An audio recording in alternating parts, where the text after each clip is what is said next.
el cual tú transmites tu palabra, Señor, gracias a tu gracia, Señor, inmerecida. Padre, gracias, abre el corazón, el pensamiento, la mente.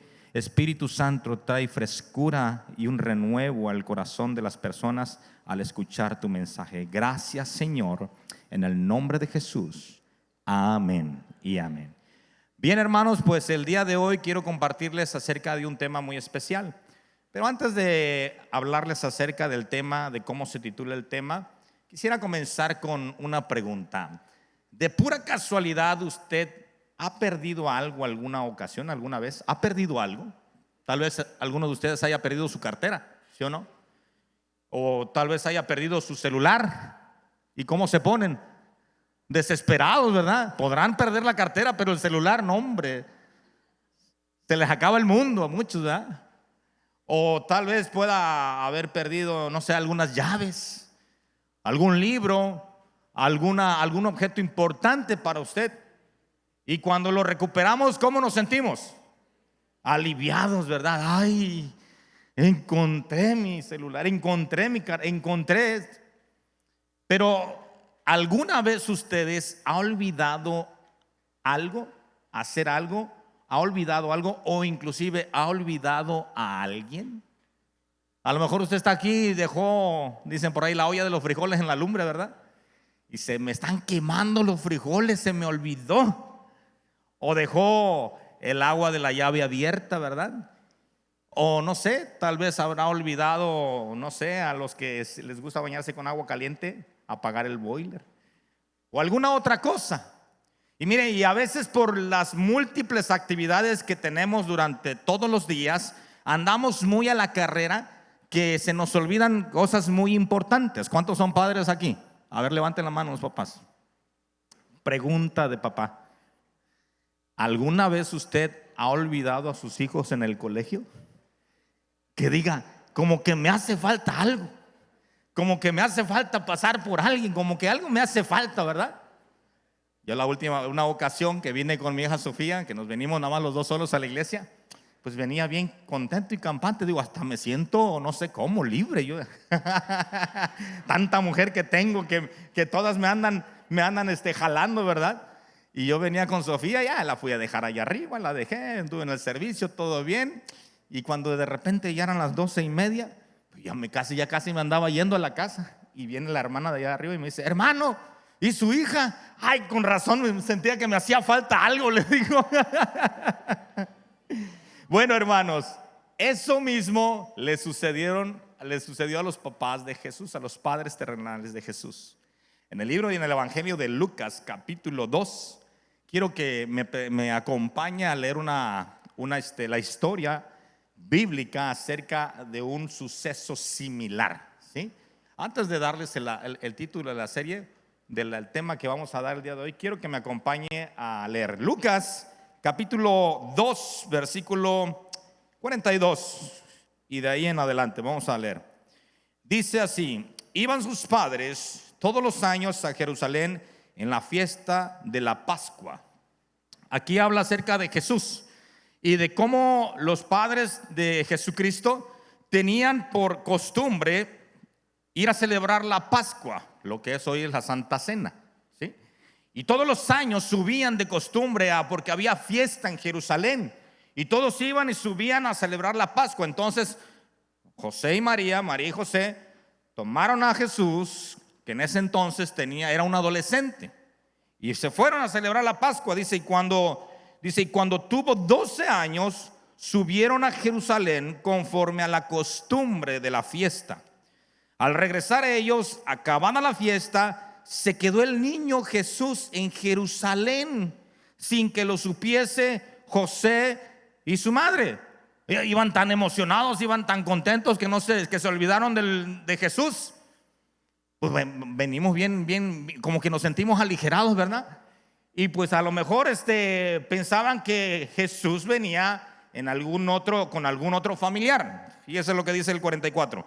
Y pensando que estaba entre la compañía, anduvieron camino de un día de camino. Una ocasión escuché una noticia que habían olvidado a un niño en un lugar y los papás arrancaron, se fueron Y después de un buen cierto tramo de carretera, se dieron cuenta que no venía el niño en el vehículo ni con sus familiares, entonces tuvieron que regresar. Pero fíjense lo que dice, sigue diciendo la palabra. Pero como no le hallaron, volvieron a Jerusalén buscándole. Y aconteció que 3 días después, ¿cuánto tiempo pasó para encontrarlo? ¿Cómo se hubiese sentido usted si no encuentra a su hijo? No, ya una ocasión, no fue la primera vez que me ha pasado, no gozo de una buena memoria. Digo, a veces veo a mi hija, oye, ya creciste demasiado, ¿tú cuántos años tienes? Y resulta que una ocasión se me olvidaron en la escuela mis hijas. Cuando me acuerdo en la escuela, por las múltiples actividades y el trabajo a veces que uno está tan concentrado, ¿verdad?, en eso, y de repente se me olvidaron. Y cuando voy ya no estaban mis hijas en la escuela. Y Dios mío, Señor, ¿escuchaste mi oración?, dije. Y sale una señora, no, Señor, sus hijas están allá. Ay, ya me andaba emocionando, yo decía. Y sigue diciendo el texto. Y todo lo que le oí, dice, y aconteció que 3 días después le hallaron en el templo sentado en medio de los doctores de la ley, oyéndoles y preguntándoles. Y todos los que le oían se maravillaban de su inteligencia y de sus respuestas. ¿Quién estaba hablando con los doctores? Jesús, tranquilo. Mientras los papás estaban como desesperados, buscándolo. Sigue diciendo. Cuando le vieron, se sorprendieron y le dijo su madre, hijo, ¿por qué nos has hecho así? ¿Por qué nos has hecho esto? ¿Y qué le dijo el Señor Jesús? Jesús dice, he aquí, decía María, he aquí, tu padre y yo te hemos buscado con angustia. Entonces se les dijo, ¿por qué me buscabais? ¿No sabíais que en los negocios de mi padre me es necesario estar? Fíjense bien. Los evangelios sinópticos nos hablan muy poco a veces de la infancia de Jesús. De hecho, todos los evangelios, los 4 evangelios, nos hablan muy poco de la infancia de Jesús, nos dan muy pocos datos. Solamente Lucas y Mateo son los que nos aportan un poco más de datos de la infancia de Jesús.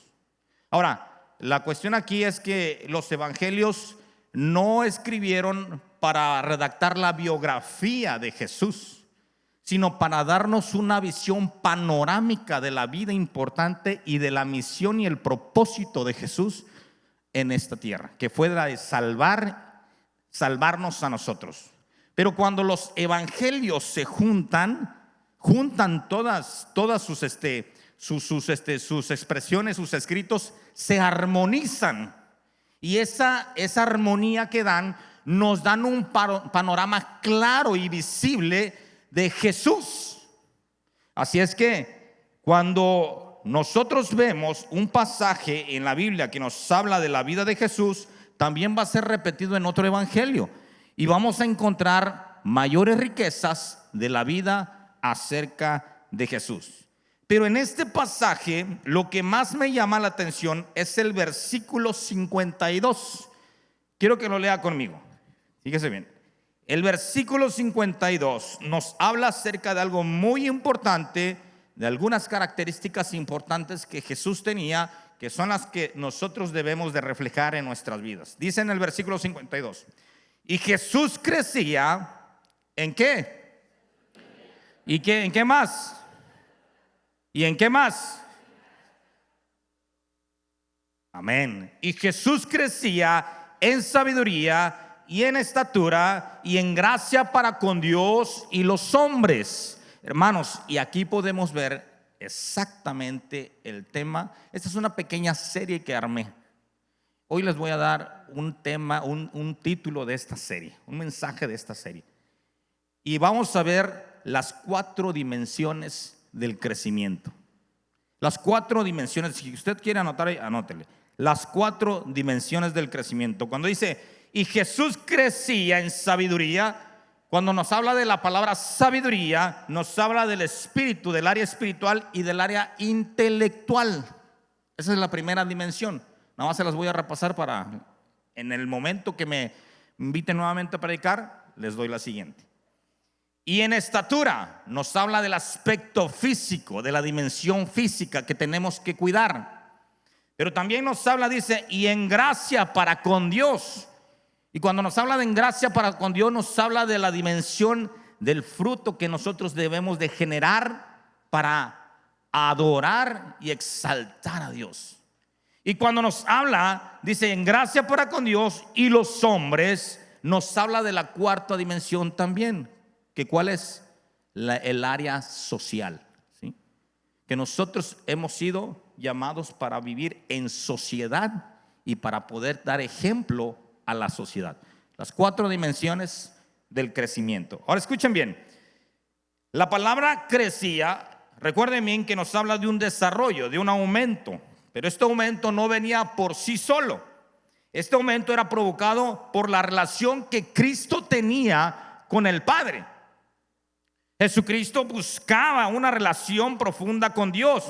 Era provocado porque así como un árbol crece y para que crezca echa raíces profundas, el árbol mientras más crece sus raíces son fuertes. Y Jesucristo, la relación que tenía con el Padre era una relación profunda, era una relación de intimidad, era una relación que tenía con el Padre que lo hacía que fortalecerse en esas áreas. Así es que Cristo crecía porque su relación con el Padre era profunda y esa relación producía un aumento, escuche bien, un aumento en el conocimiento de la sabiduría y el poder de Jesús para prepararse para su ministerio y propósito que Él tenía. Y hermanos, y esta es un área que nosotros debemos de trabajar. Necesitamos crecer en esta área. Crecer en sabiduría abarca nuestra área espiritual e intelectual. Por eso es que le he titulado a esta serie Las cuatro dimensiones del crecimiento. Y hoy vamos a hablar de la sabiduría. La sabiduría. La pregunta es, ¿cómo puedo crecer en sabiduría? ¿Qué debo de hacer para crecer en sabiduría? Para comenzar, debemos de saber que existen diferentes clases de sabiduría. La Escritura nos habla de diferentes clases de sabiduría. Está la sabiduría espiritual, la que proviene de Dios, pero también está la sabiduría animal, terrenal y diabólica. El día de hoy vamos a hablar de la sabiduría que proviene de Dios, aquella que nos capacita para poder agradar y adorar a Dios y para podernos conducir correctamente en esta vida. Proverbios 1:7, un versículo muy conocido por todos nosotros, nos dice que el principio de la sabiduría, ¿qué es? Es el temor al Señor. Y dice que los necios la desprecian la sabiduría y la enseñanza. Un necio no puede comprender, no es enseñable. Pero aquel que teme a Dios ha aprendido a conducirse y a caminar por medio de la sabiduría. Escuche bien esto, cuando conocemos a Dios, comenzamos a tomar decisiones sabias, porque comenzamos a dejar aquellas cosas que nos perjudican en nuestra vida. Empezamos a actuar con conciencia, con temor a Dios. Empezamos a actuar de una manera que sabemos que el pecado es incorrecto y que tenemos que alejarnos de él, porque empezamos a actuar con temor reverente a Dios. Esto no lo puedo hacer. Es como cuando un hijo, ¿verdad? El papá les enseña a comportarse bien. ¿Y cuando es probado? Cuando está solo. Y cuando está solo ese niño y le inducen a querer hacer algo malo, ellos mismos dicen, no, esto no lo debo hacer porque sé que mi padre no me ha enseñado esto. Entonces empezamos a actuar ¿cómo? Con sabiduría, porque el temor a Dios es el principio de la sabiduría. Y el temor nos enseña, nos orilla a precisamente a guardar nuestra vida y a poder entender que tenemos que tomar sabias decisiones. Amén. El temor a Dios genera una relación con Él, porque ahora Dios está en tu pensamiento. Se vuelve una relación activa, no una relación pasiva. Ahora no debo actuar impulsivamente, ahora actúo conscientemente y sabiamente.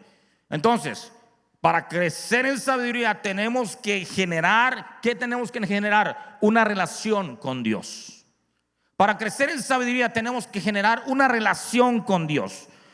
Y miren, una relación con Dios produce temor a Dios, y esto nos ayuda a conducirnos de manera correcta. Tú debes de saber que nuestras relaciones o nuestras amistades influyen en nuestras decisiones, ¿sí o no? Nuestras amistades influyen en nuestras decisiones. Tus relaciones que tienes poco a poco van pregnando tu vida también. De tal manera que tú empiezas a hablar como ellos, a pensar como ellos, a actuar como ellos. ¿Cómo? Como las relaciones que tú tienes. ¿Con quién te juntas? ¿Con quién andas? ¿Verdad?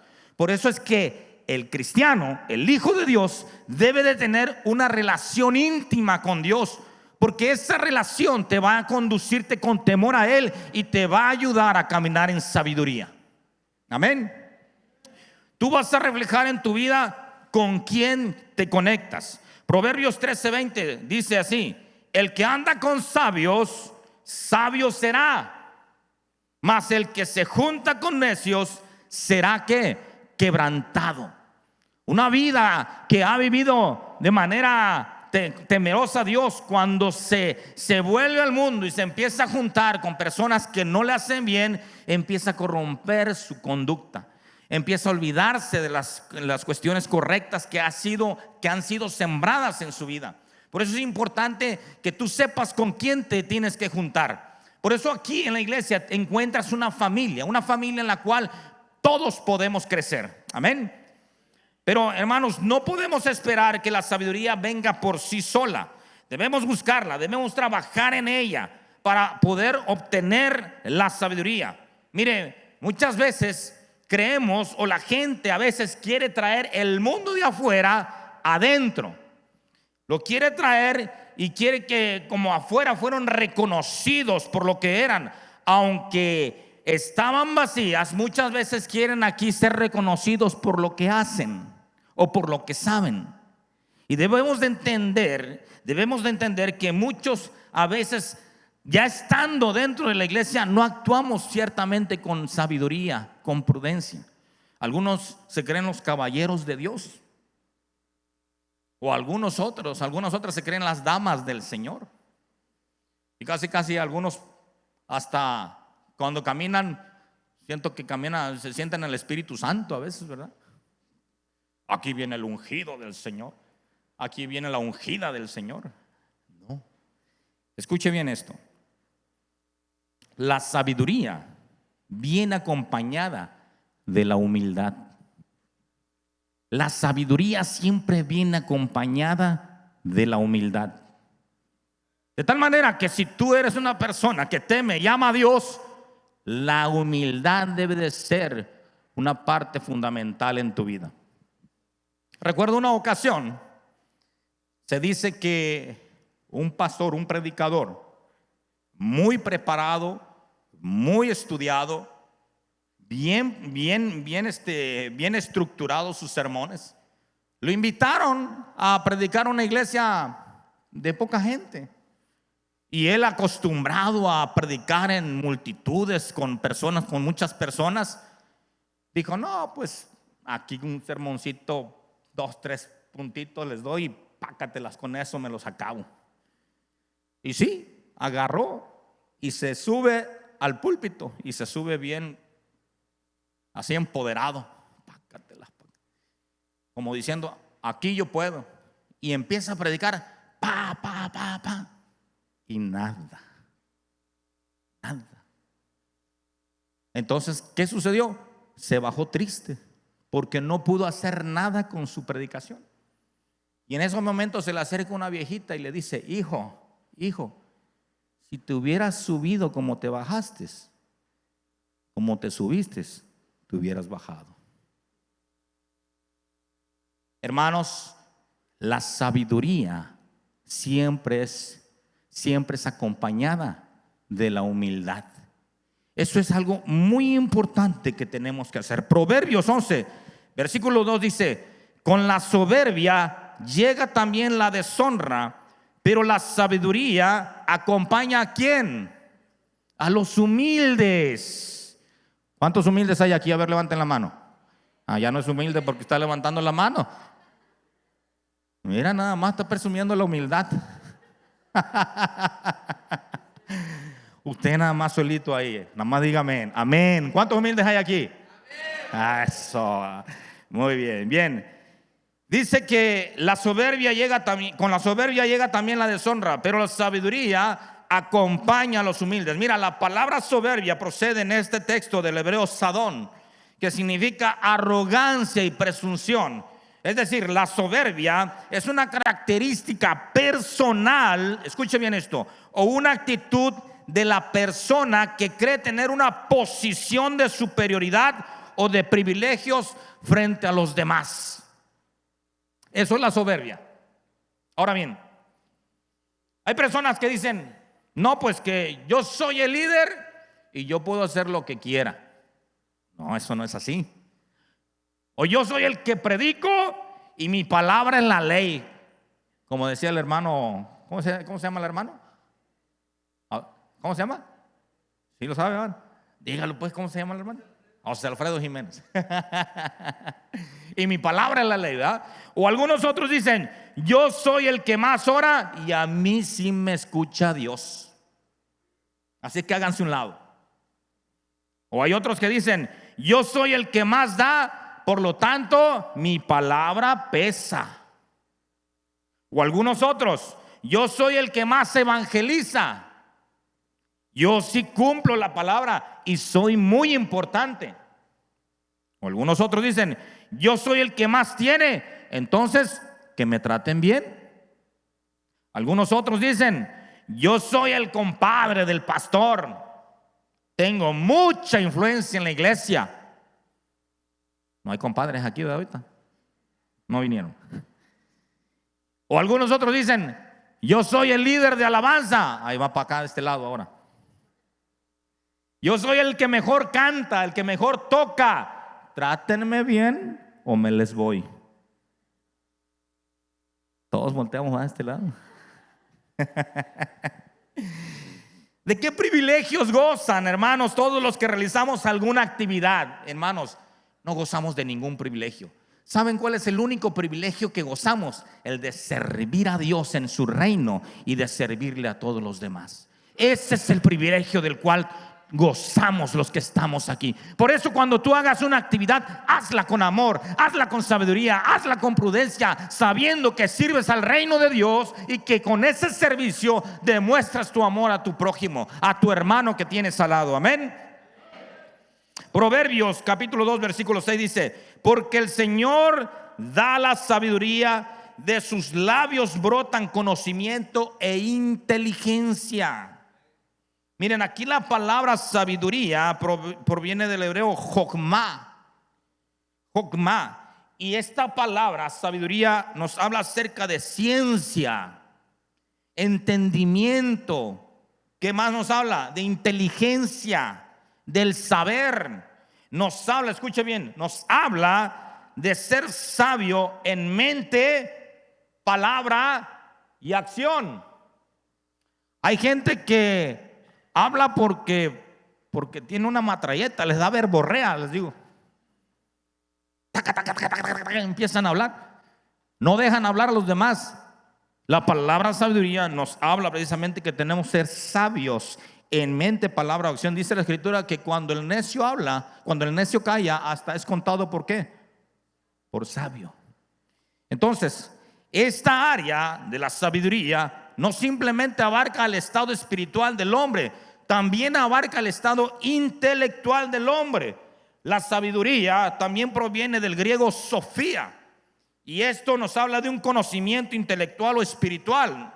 En los tiempos de Cristo, los griegos helenizaron esas regiones y con su filosofía invadieron lo que es Judea y Roma, y todos ellos hablaban de la filosofía y hablaban acerca de la sabiduría como un conocimiento elevado, un hombre o una mujer de pensamientos elevados. Por eso es que abarca el intelecto y el espíritu. Y la sabiduría de Dios no solo, escuchen bien, no solo transforma nuestra mente, también cambia nuestra forma de hablar y de actuar, ¿sí o no? También cambia nuestra forma de hablar y de actuar. Por un tiempo yo estuve trabajando en obra y nuestros hermanos albañiles y todos los que trabajan en obra pues tienen su estilo de hablar, ¿sí o no? Y de tanto que me juntaba con ellos ya salía hablando igual que ellos. Yo no sé con quién te juntas, pero tu lenguaje tiene que denotar que eres un hijo y hija de Dios. Amén. Escuchen bien esto. Nosotros somos el reflejo de nuestros pensamientos. Lo que tú piensas se refleja en lo que tú haces. Lo que tú constantemente te estás llenando en tu mente, tarde que temprano lo vas a llevar a la práctica. ¿Sí o no? Si Dios es tu pensamiento, tu manera de hablar y de vivir deberá reflejar a Cristo en ti. Vamos a ver qué dice Santiago capítulo 3. Santiago capítulo 3, versículo del 13 al 18. Santiago 3, del capítulo 13 al 18. Dice así: ¿Quién es sabio y entendido entre vosotros? Muestre por la buena conducta sus obras en sabia ¿qué? Mansedumbre. Pero si tenéis celos amargos y contención en vuestro corazón, no os jactéis ni mintáis contra la verdad. Porque esta sabiduría, dice, no es la que desciende de lo alto, sino terrenal, animal y diabólica. Son las tres clases de sabiduría aparte de la que les estoy hablando. Porque donde hay celos y contención, allí hay perturbación. Y toda obra perversa, dice, pero la sabiduría que es de lo alto es primeramente pura, después como pacífica, amable, benigna, llena de misericordia, de buenos frutos, sin incertidumbre ni hipocresía. No me lo pusieron acá de este lado, ¿eh? Bien, alguien dijo, escúchenme lo que alguien dijo: algunos hombres y mujeres se vanaglorian de sus pensamientos elevados, pero estos pensamientos nunca alcanzan el plano de la acción. Serán infructuosos. El poder del pensamiento depende de su manifestación en hechos. Hermano, tú puedes tener en tu pensamiento la palabra de Dios, pero si no la llevas a cabo, no sirve de nada. Tú puedes tener pensamientos elevados, pero podrás ser moralmente equivocado. Tú puedes tener pensamientos buenos, pero si no los llevas a la práctica, no sirve de nada. Tú puedes tener pensamientos que digan: caray, yo sé que lo que estoy pensando es correcto, pero ¿por qué hago lo que no quiero hacer? Porque tus pensamientos hablan de la condición muchas veces de tu corazón. Cuando los llevas a la práctica, salen de ti y se llevan a la práctica y manifiestas. Son las obras de la carne, dice la palabra de Dios. Porque nuestra mente está llena muchas veces de pensamientos contaminados. Pregunta: ¿cómo son tus pensamientos? ¿En qué constantemente estás pensando? Hay una canción antigua que dice: mi pensamiento eres tú, Señor. Mi pensamiento eres tú, Señor. ¿Han escuchado esa canción? ¿Sí?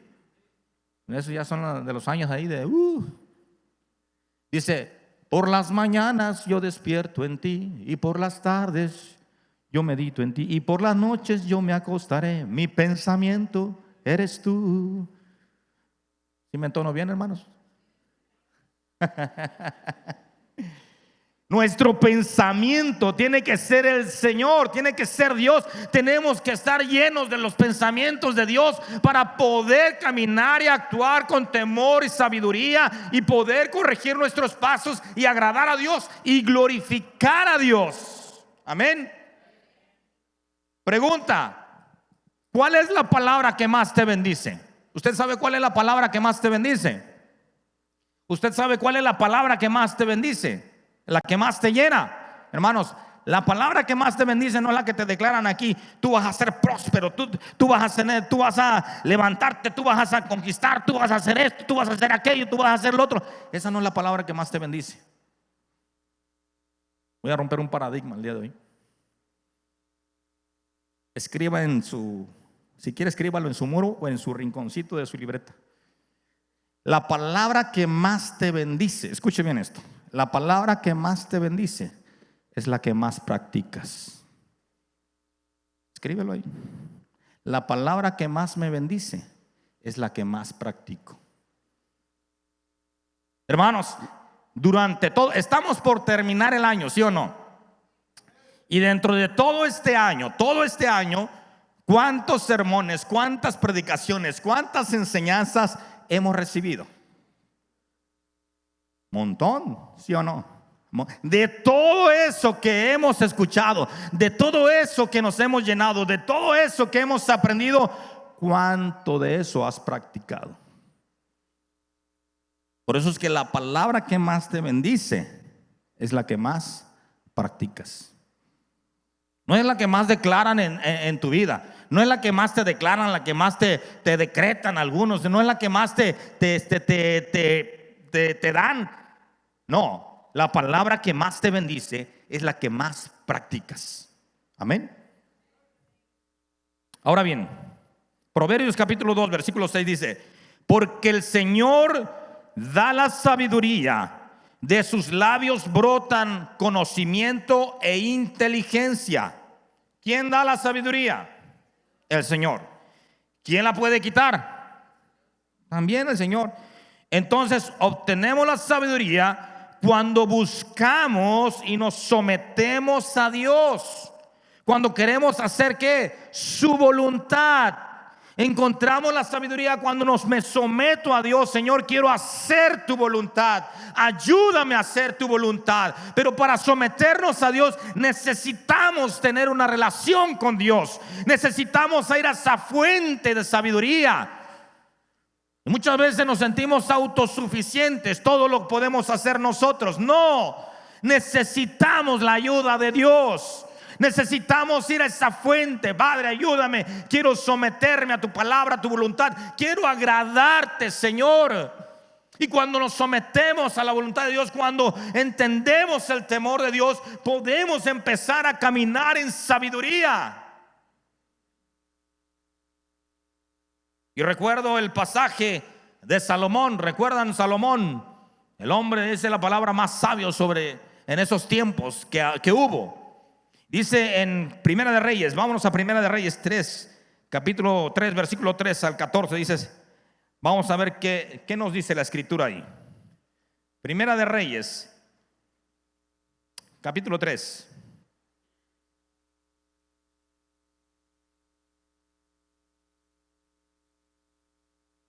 Le decía a nuestro hermano Gerardo que ayer mi esposa me regaló una Biblia. Y que ya cuando uno trae una Biblia ya muy usada, ya uno ya conoce su arma. ¿Sí o no? Ahorita traigo escopeta nueva. Así que me estoy adaptando. Amén. Primera Reyes capítulo 3, versículo 3. Dice que ahí nos habla acerca de cómo Salomón quería complacer al Señor y hacer su voluntad. Y le pidió sabiduría primeramente. Vamos a ver. Dice, mas Salomón amó a Jehová andando en los estatutos de su padre David. ¿Quién le enseñó a Salomón? David. Le transmitió la enseñanza a Salomón. Solamente sacrificaba y quemaba incienso en los lugares altos. E iba el rey a Gabaón, porque aquel era el lugar alto principal, y sacrificaba allí 1000 holocaustos, sacrificaba Salomón sobre aquel altar. Y se le apareció Jehová a Salomón en Gabaón una noche en sueños, y le dijo Dios: pide lo que quieras que yo te dé. Hermanos, si Dios te dijera eso, ¿qué le pedirías? ¿Qué le pedirías? Si usted cierra los ojos y pide lo que tú quieras, a lo mejor algunos cuando abrían los ojos ya no estuviera su marido, ¿eh?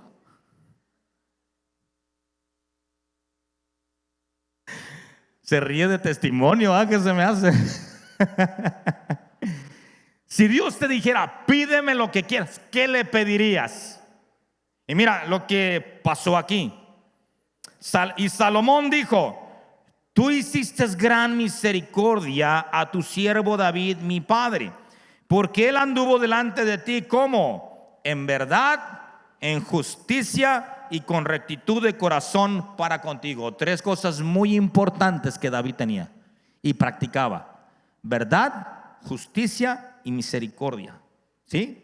Y rectitud de corazón. Y tú le has reservado esta gran misericordia, en que le diste hijo que se sentase en su trono, como sucede en este día.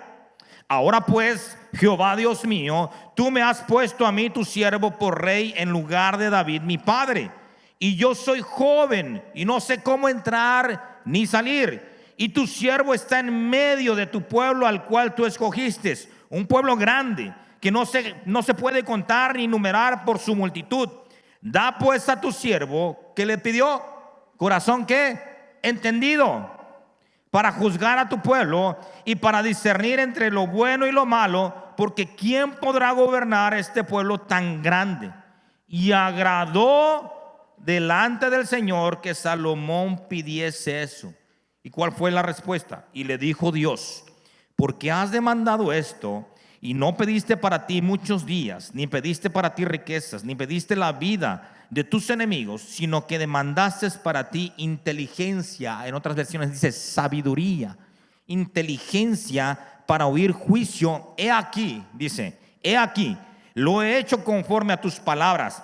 He aquí que te he dado corazón sabio y entendido, por tanto que no ha habido antes de ti otro como tú, ni después de ti se levantará otro como tú. Y el versículo 13 me encanta, dice: y aún también te he dado las cosas que no pediste, riqueza y gloria, de tal manera que entre los reyes ninguno haya como tú en todos tus días. Escuchen esto. Salomón quería complacer al Señor y hacer su voluntad. Y cuando le pidió sabiduría, primeramente él actuó con temor a Dios y presentó un sacrificio.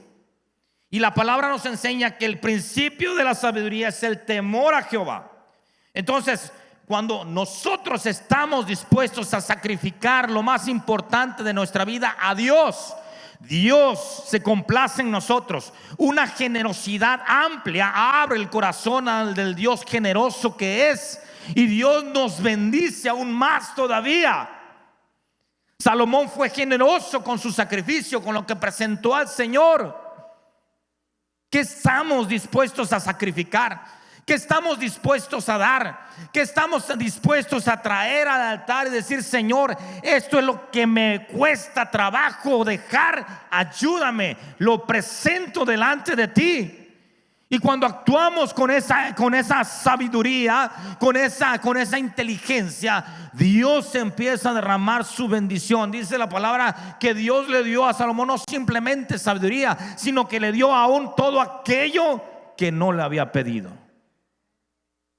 Cuando tú te rindes al Señor, cuando entiendes que tienes que someter tu voluntad a Dios y sometes tu vida, sometes tu carne, sometes tus pensamientos y buscas el reino de Dios y su justicia, lo demás es añadidura. Dios te da eso y aún las cosas que no le has pedido. ¿Alguna vez Dios te ha dado algo que no le has pedido? ¿Que no te lo esperabas y te llegó? ¿Me llegó esto? No le esperaba. Y Dios te sorprende. ¿Por qué? Porque estás dispuesto a sacrificar algo para el Señor. Amén. Cuando buscamos la sabiduría, el conocimiento viene juntamente con ella, porque entendemos que estar preparados nos hace bien. Proverbios capítulo 2, versículo 4 al 6. En la versión Palabra de Dios para Todos, me encanta esta versión. Y dice así: buscad la sabiduría como si fuera como plata, como si fuera un tesoro escondido. Entonces, ¿qué dice? Aprenderás ¿a qué? A respetar al Señor. Mira, cuando buscas la sabiduría, cuando encuentras esa fuente, aprendes a respetar a Dios en donde quiera que tú te encuentres. ¿Y qué más dice? Y sabrás lo que es conocer a Dios. Porque el Señor es el que da la sabiduría, el conocimiento y la ciencia brotan ¿de dónde? De sus labios. Entonces la pregunta es, ¿cómo puedo crecer en sabiduría? Generando una relación con Dios. Es la manera que yo puedo crecer en esta dimensión. Tengo que generar una relación íntima con Dios. Esta iglesia se ha identificado porque es una iglesia de oración. Y muy pronto vamos a comenzar el mes de las primicias. Son 21 días de adoración, de oración, de una búsqueda constante de Dios. Prepara tu corazón, porque Dios va a hablar a tu vida y Dios va a hacer a que tu mente, tu corazón se llene de Él, para que te conduzcas con temor y con sabiduría delante de Dios. El Señor Jesús nos dio el ejemplo. Él oraba constantemente. En Marcos capítulo 1 versículo 35 nos enseña que el Señor Jesús oraba constantemente. Mira, Jesús era plenamente Dios y era plenamente hombre. Y aún con todo y eso, Él nos enseñó y nos mostró la importancia de orar. Y dice la palabra en el versículo 35: levantándose muy de mañana, siendo aún muy oscuro, salió y se fue a un lugar desierto, y allí oraba. Y le buscó Simón y los que estaban con él, y hallándole le dijeron: todos te buscan. Los discípulos mientras dormían, Jesús ¿qué hacía? Oraba. Y se levantaba muy temprano, muy de madrugada. Yo imagino que Pedro se levantó todo desvelado, todo somnoliento, ¿verdad? Y no vio al maestro, ya nos dejó, ya nos quedamos aquí. Y allá fue a buscar al maestro. Maestro, ¿dónde estás? ¿Qué estás haciendo? Orando. ¿Nos cuesta a veces orar? Sí, ¿verdad? Yo a veces veo los martes, que cuando vengo los martes, vengo así casi. ¿A dónde está la puerta? Venimos chocando algunos, ¿verdad? Tenemos que trabajar en esta área tan importante para nuestras vidas. Recuerdo que en mis días de estudiante nos enseñaron este hábito y esta disciplina tan importante. Todos los días nos levantábamos a las 5 de la mañana, pácatelas, a orar. 5 de la mañana a orar, 5 de la mañana a orar, 5 de la mañana a orar. Y de tanto que repites ese hábito se queda contigo. Y a veces llegábamos y nada más decíamos aleluya y nos quedamos dormidos, hermano. Como muchos aquí presentes, ¿verdad? La necesidad de orar es tan importante para poder crecer en sabiduría. Para crecer en sabiduría tenemos que estar también en paz con Dios. No solamente necesitamos una relación, sino que esa relación que tenemos nos ayude a estar en paz con Él y en paz con los demás. Para poder actuar en sabiduría tenemos que tener paz con Dios y paz con los hombres. Cuando no tenemos paz, actuamos por medio de los impulsos, nos volvemos personas reactivas. Recordemos, hermanos, que somos seres emocionales. Actuamos en base a nuestras emociones, reaccionamos por medio de las sensaciones. Las sensaciones producen impulsos en nuestras vidas, ¿sí o no? Alguien te agrede y ¿cómo reaccionamos? No, espérame que ahorita me lo voy a descontar. Alguien te dice algo o alguien le hace algo a tu hijo y sale la leona que tienes adentro, ¿verdad? ¿Por qué? Porque somos reactivos. Somos seres emocionales, reaccionamos. Cuando tenemos paz, actuamos. Cuando no tenemos paz, actuamos por medio de los impulsos. Por eso es que tenemos que entender que tenemos que tener una relación íntima con Dios para que esos impulsos puedan ser controlados. Cuando actuamos por medio de los impulsos que hacemos, nos defendemos. Se nos nubla el entendimiento y reaccionamos. Tú puedes decir muchas cosas cuando te enojas y después de que se te pasa el enojo, reaccionas. ¿Qué dije? ¿Qué hice? ¿Por qué? Porque no estamos sometidos a la voluntad de Dios. No buscamos la presencia de Dios. Hay un pasaje muy importante que nos habla acerca de esto. En Números capítulo 20, versículo del 1 al 12. Aquí podemos ver cómo hubo una reacción en Moisés. Porque cuando reaccionamos, actuamos muchas veces como necios. Golpeamos. Números capítulo 20. Números capítulo 20, versículo del 1 al 12. Dice así: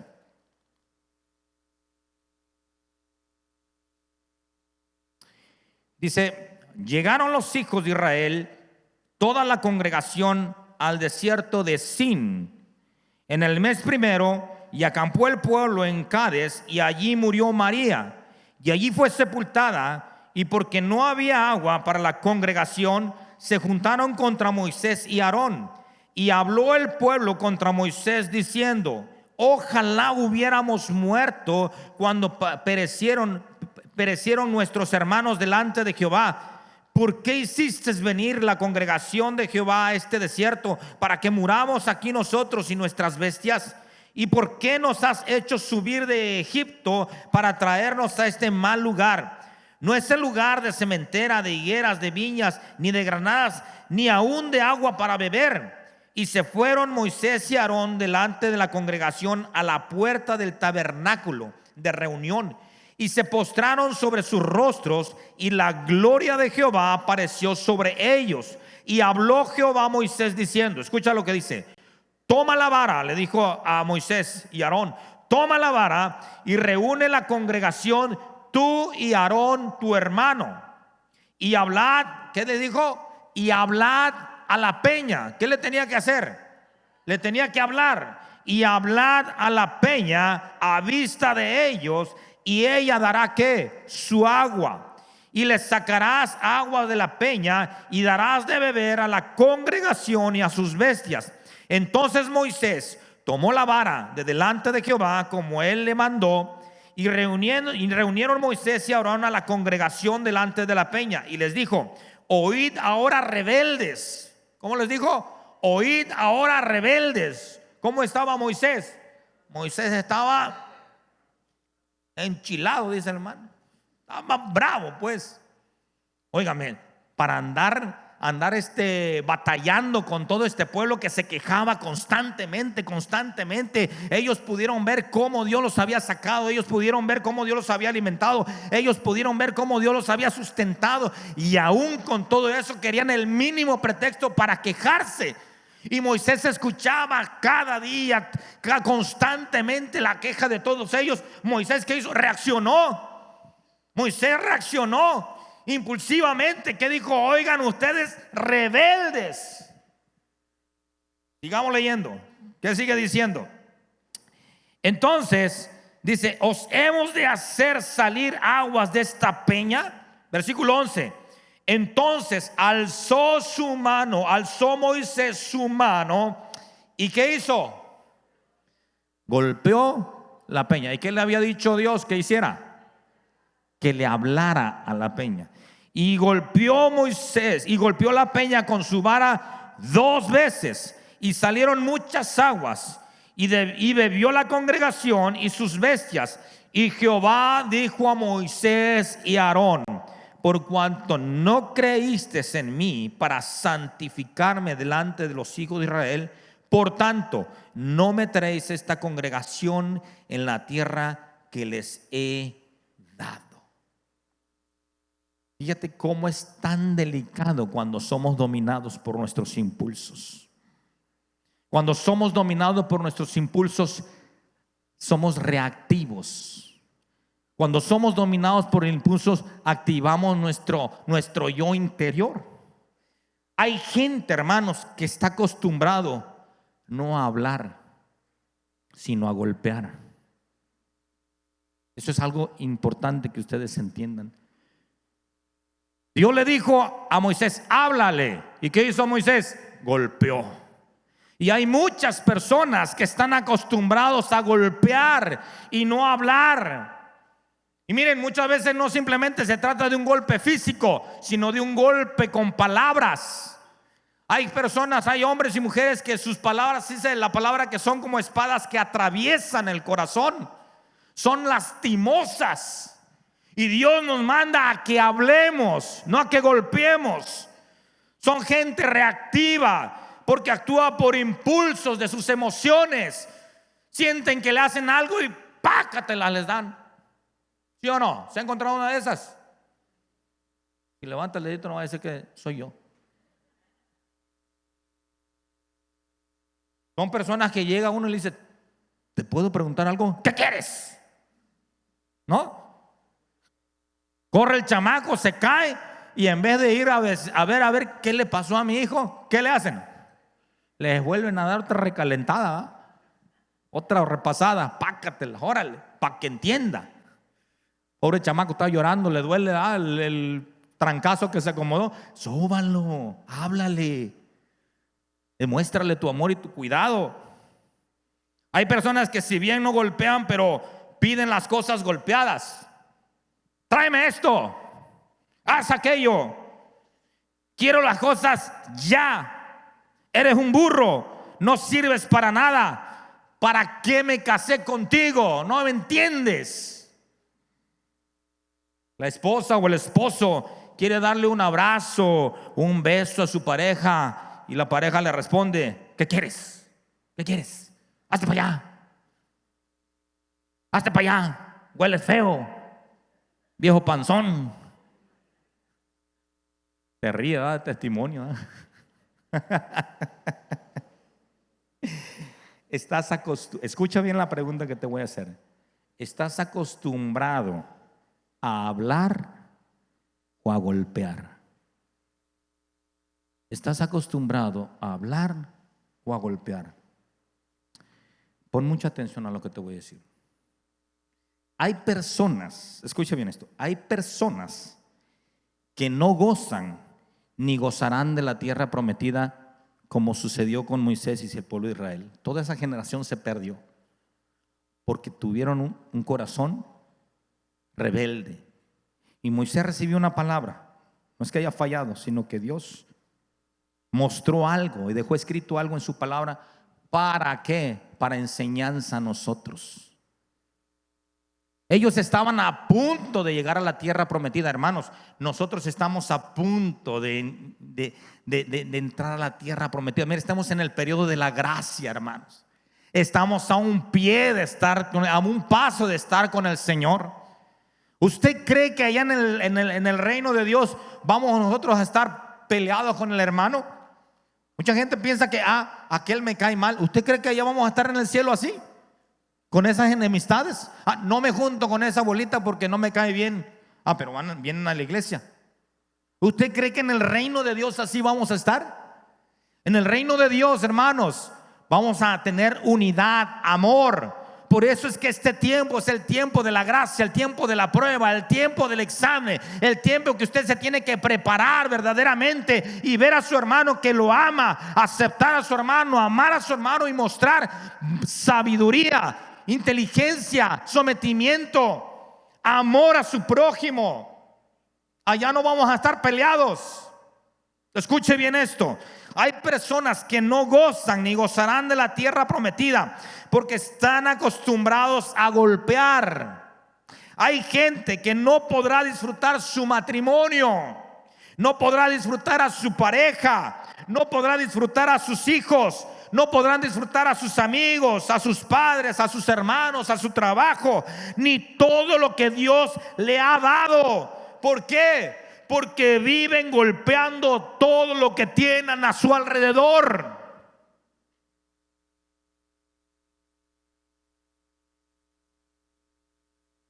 Hay un silencio ahorita, Señor.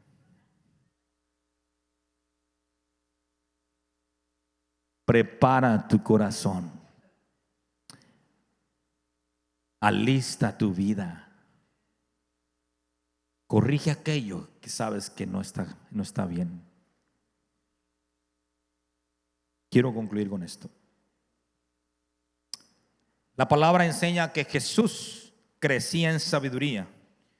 Y si Jesús se ocupaba en crecer en sabiduría, ¿cuánto más nosotros tenemos que ocuparnos de esto? Esta es una dimensión del crecimiento, la sabiduría. Si tú estás acostumbrado, escúchame bien, a golpear, es porque estás lejos de Dios. Si tú estás acostumbrado a golpear, es porque has tenido un corazón duro en tu vida.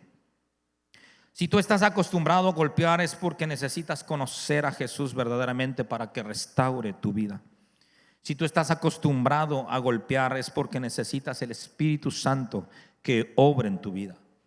Escucha bien esto: si tú estás acostumbrado a golpear, es porque necesitas crecer en sabiduría. ¿Cuántos necesitan sabiduría de Dios? Primera de Corintios, capítulo 1, versículo 22 y 24. Escuchen bien esto. Inteligencia es igual a conocimiento. Quiero apúntelo ahí. Inteligencia es igual a conocimiento. Sabiduría es voluntad sometida a Dios. Sabiduría es voluntad sometida a Dios. Primera de Corintios capítulo 1 versículo 22 y 24. Cerramos con esto. Porque los judíos, dice, piden señales y los griegos buscan sabiduría, pero nosotros predicamos a Cristo crucificado. Para los judíos ciertamente tropezadero, y para los gentiles locura, mas para los llamados, para ustedes, ¿cuántos han sido llamados aquí? ¿Cuántos son llamados aquí? Todos somos llamados para participar de las riquezas del reino de Dios. Para los llamados, así judíos como griegos, Cristo, poder de Dios y sabiduría de Dios. Hermanos, ¿quieres crecer en sabiduría? Acércate a Cristo. ¿Quieres crecer en sabiduría? Rinde tu vida a Él, porque Él es la fuente de toda sabiduría. Pónganse en pie, por favor.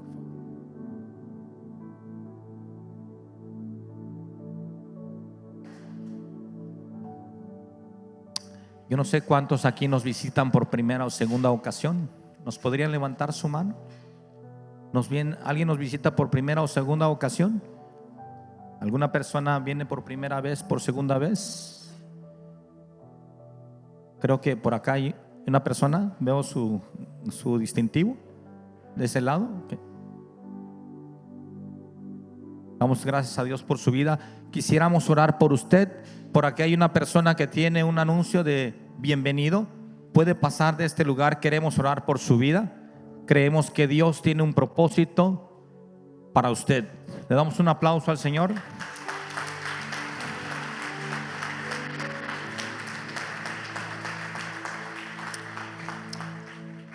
Hermanos, cuán importante es entender. Por aquí hay una señorita. Damos un fuerte aplauso.